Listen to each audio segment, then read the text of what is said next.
All right, we're back. IJ Subito, version 2, episode 2 of our mini series.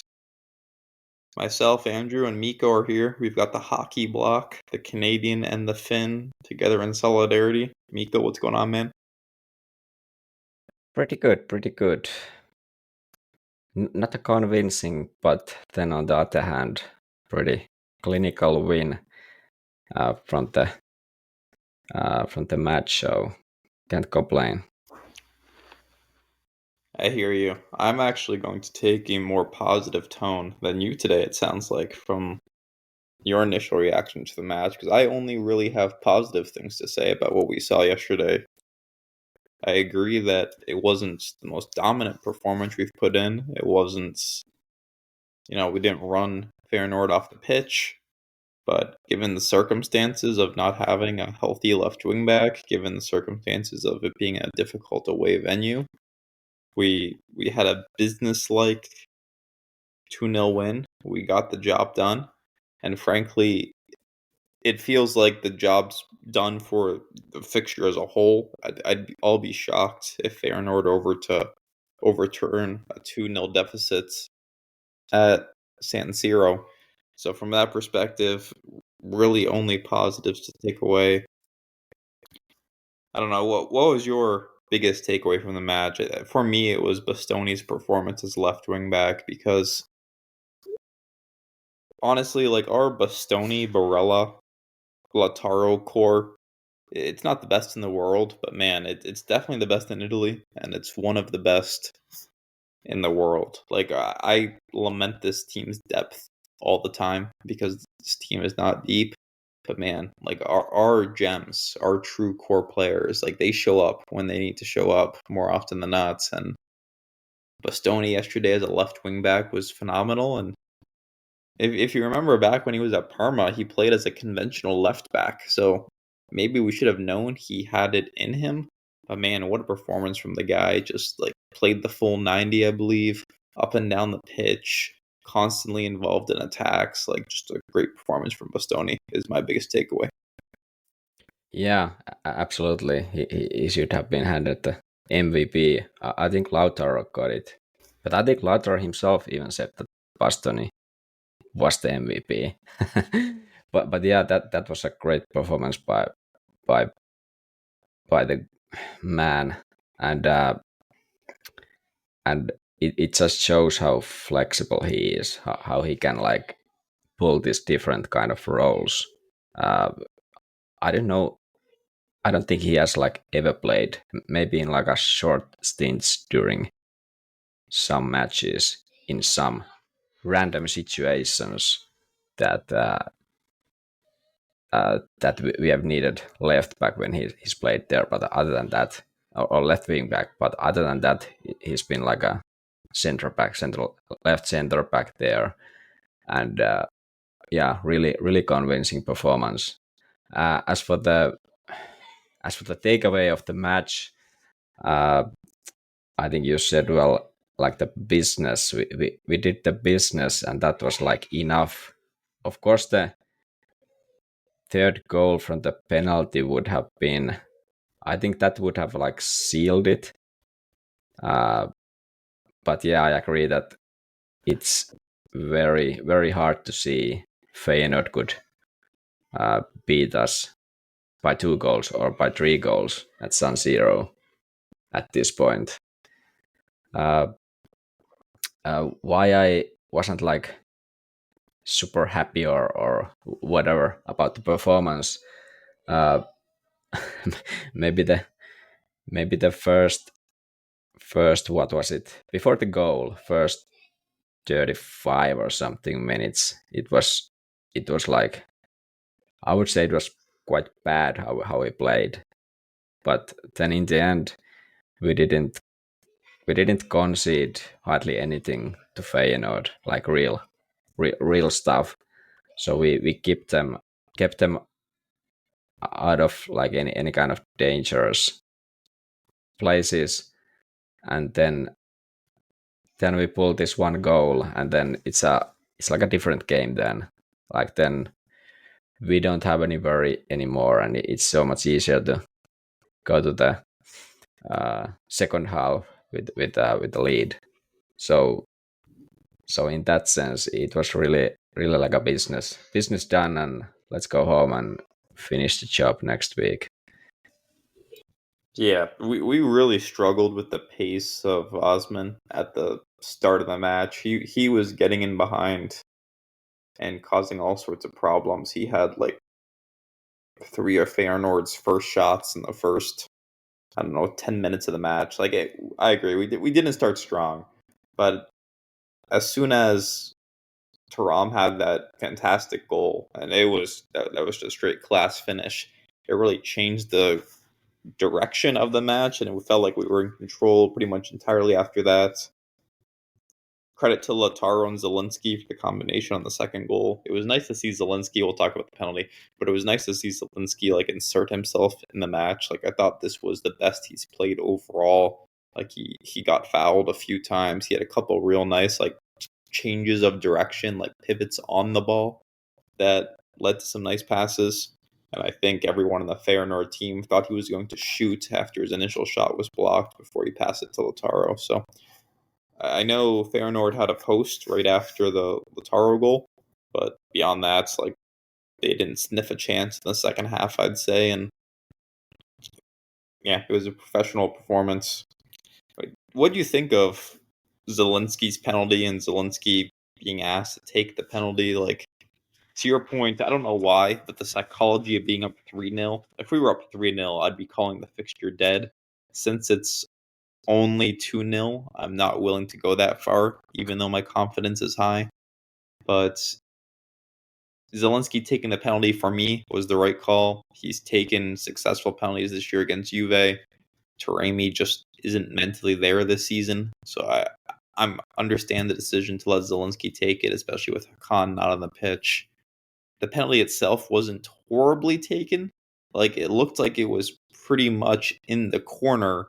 The problem was there just wasn't enough pace on it. The goaltender guessed the right way, and he guessed the right way early, so he had a good chance to get out there and paw it away. But what do you think, Mikko? Yeah, you pretty much summed it up. I would say it was more like a good save than bad penalty, and that might happen sometimes when you take like a okay penalty, but like a okay shot to the corner, but it's not like strong enough, so there's like a chance goalie can take it, and this time he took it, but it is it is what it is. Would be everyone would be much more pissed if this was some other match, other kind of situation. Now it still feels like you said, okay, it's not done yet, but we are like very confident heading to the home match.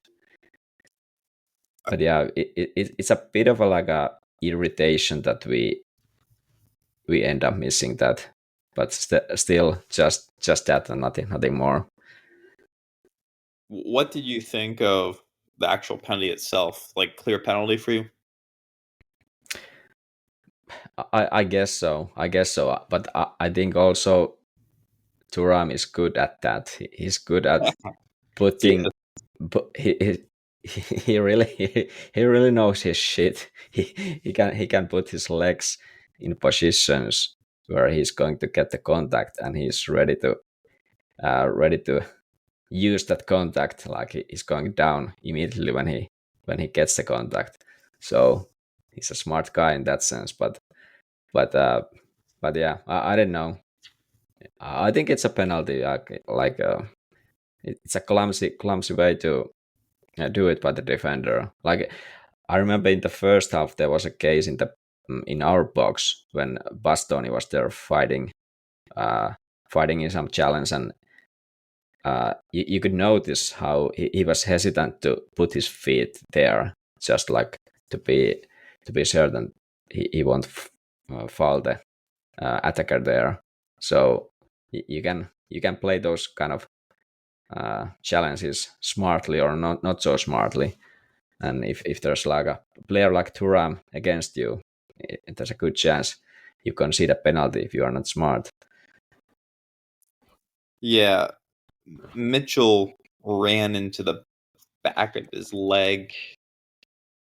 And for me, that's why this was clear. I mean, sometimes Thuram drags his leg out just enough to be like, he sort of dangles it just enough so he can fall over.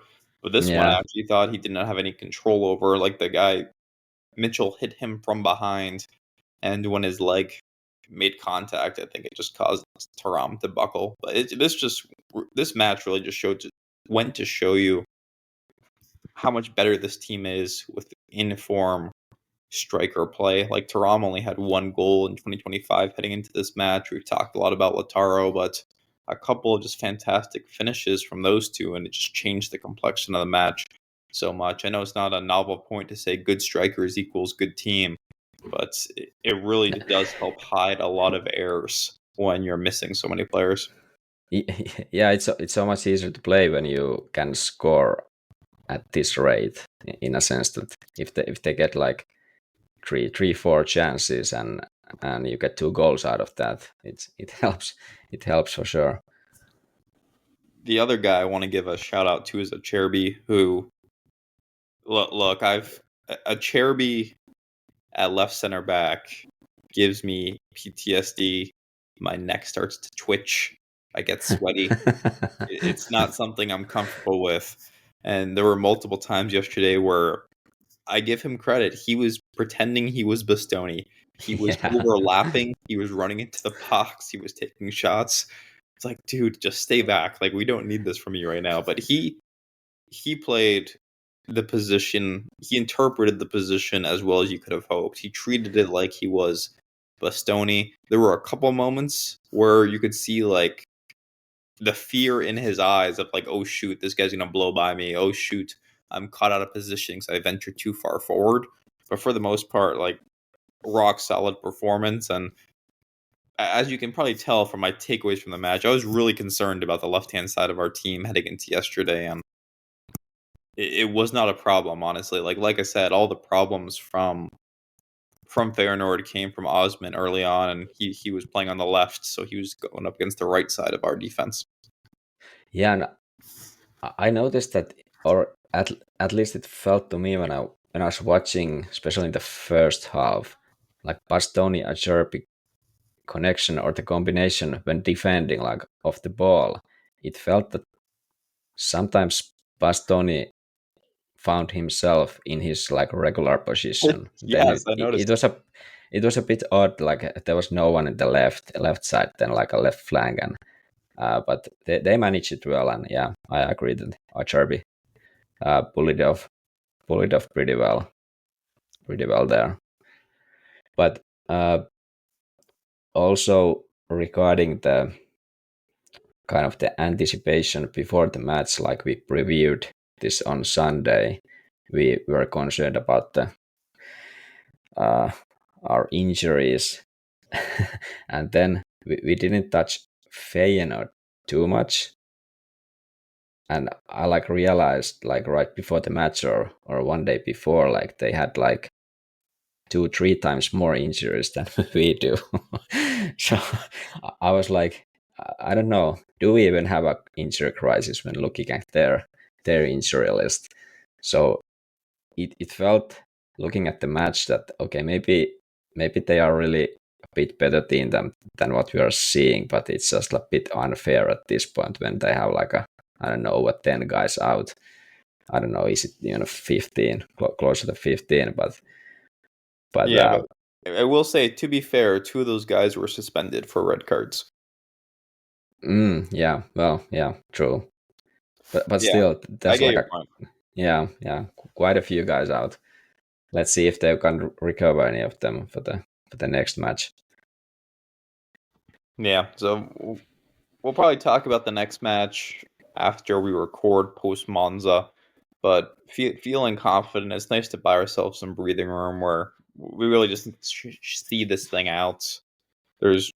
We've done most of the lift, and I can't help but peek ahead a little bit and say, pay attention to what else is going on in Europe. And it, Am I correct in saying it sure seems like we're on a crash course to play Bayern in the next round?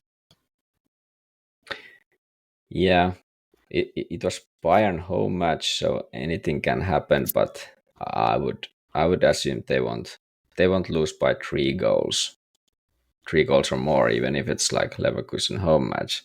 So pretty confident they will be in the quarterfinals in April.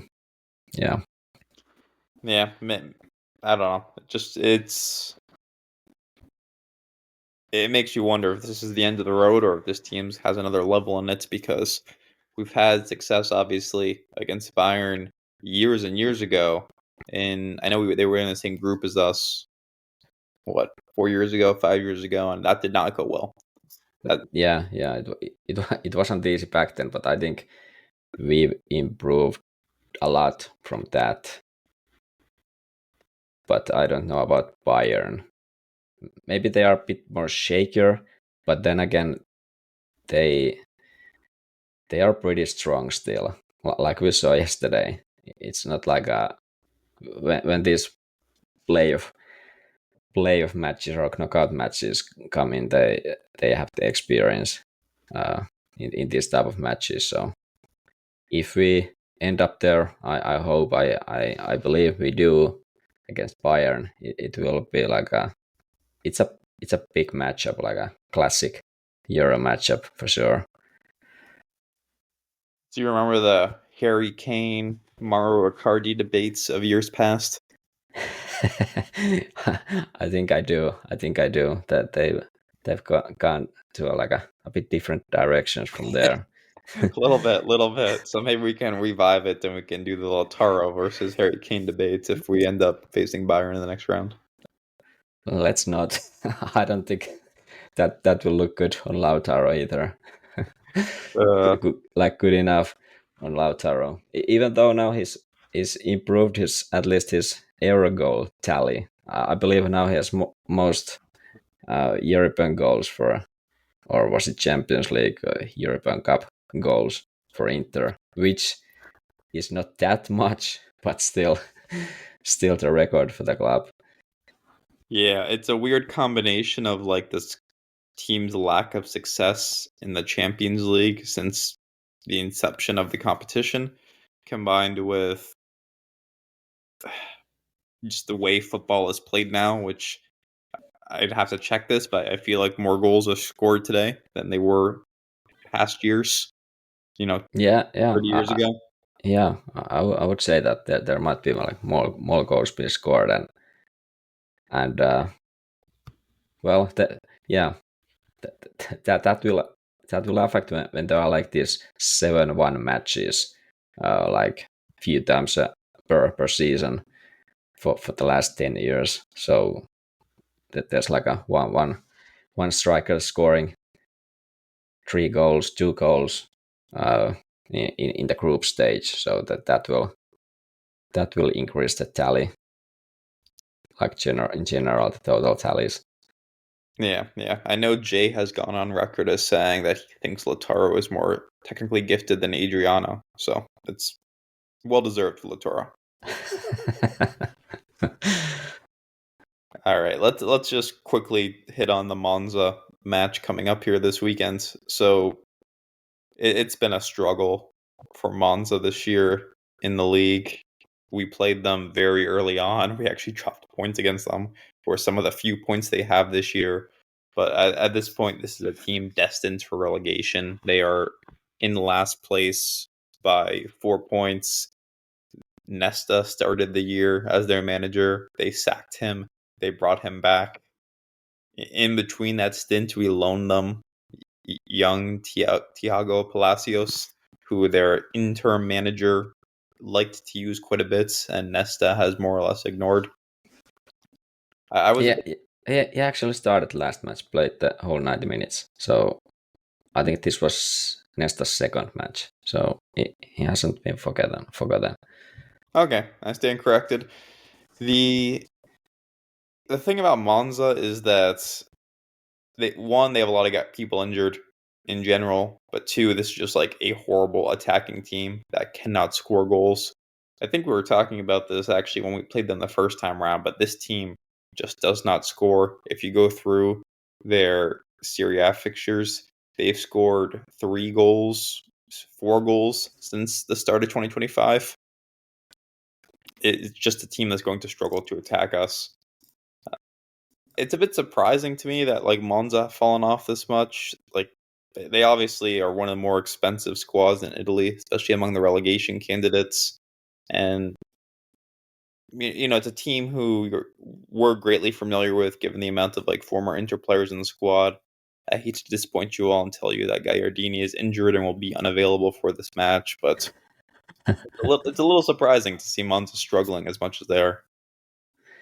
Yeah, I don't know, is it unfortunate or not, but yeah, I think they haven't invested that much anymore, but still this kind of I don't know, real Serie A names there still in their roster, so I guess the salaries are a bit higher than what the, what the table position should indicate. Yeah, there's like there's no question what should happen on the weekend, and what's the most interesting thing for me is how the rotation will be handled between Monza and Feyenoord. Yeah, it's a tough one, What right? do you think? What do you think? What will happen? You're going to have to rest a couple guys. Like with Taram as obviously beat up as he is, I would give a start to Arnautovic Yes. and bring Taram off the bench if you need him, but you really shouldn't need him. The There's a huge problem at left wing back still, and this is not like Bastoni just played 90 minutes at left wing back, which is a physically demanding position. I mean, Inzaghi always takes off his wing backs, and he had to make Bastoni go the full 90. And as Irfan likes to say, Bastoni does not play 90 minutes. Yeah. So, with that being said, like you're either going to need to tweak formations or you need to put Dumfries on the left. You're going to have to do something to get creative here because Zalewski, Augusto, and DeMarco are all. I think I think Augusto has a chance of returning, but the other two are yeah. definitely unavailable. I understood how Augusto would be back, but it would, yeah, I don't know. It's not optimal. I wouldn't want to see Bastoni play this match at all. But then again, I can see Augusto playing 90 minutes after the injury. But let's hope. Let's hope. It's also like, okay, you feel like the job's done against Feyenoord for the most part. You are playing the worst team in Serie A. Like you should have some wiggle room here over the next calendar week or so to try and get some guys healthy while picking up, accomplishing all you need to accomplish. Yeah, yeah. Yeah, I don't know. This should be a straightforward one. Obviously, not expecting any difficulties. If we drop points to Monza, the Scudetto race is over. I will go ahead and say that. Yeah, that's not acceptable. We can't do that. Yeah, I'm thinking like, do we have Darmian coming back? But I guess not. He might be actually out the longest. Yeah, it's a bit of an issue because Dumfries has been playing a lot recently, so would want to limit his minutes as well. But they just need to do it then. Yeah, there's like I said, Inzaghi's not dipping into the Primavera. He's not going to give some random youth kid a run out. So it's we're gonna have to rely on Dumfries. We're gonna have to look at playing for Tazy at right midfield or right wing back, something of the sorts. And hopefully, it sounds like Augusto's close. It sounds like Zalewski's getting closer. So the end is near, and we have this week of easier matches. Hopefully, we can turn a corner here, get healthy, and get ready to compete on 3 fronts.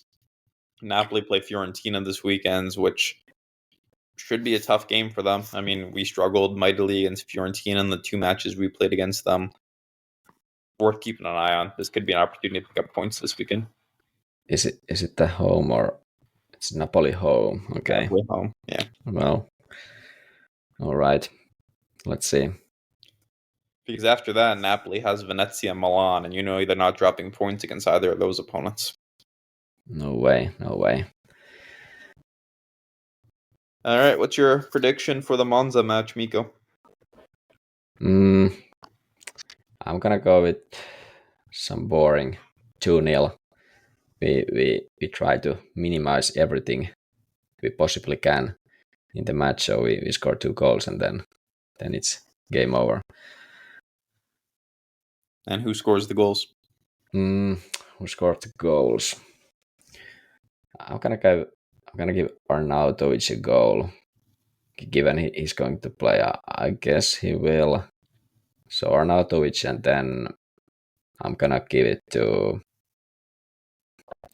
Dumfries. Arnautovic and Dumfries. I'm expecting something business-like here. One eye forward on the calendar. They're going to put together a 1-0 win, but never feel under pressure. We're going to get an early goal. Rest on our laurels. Monza won't be able to fight back. The goal is going to come from Frattesi, who I'm expecting to get close to 90 minutes, hopefully at least 70 in this match.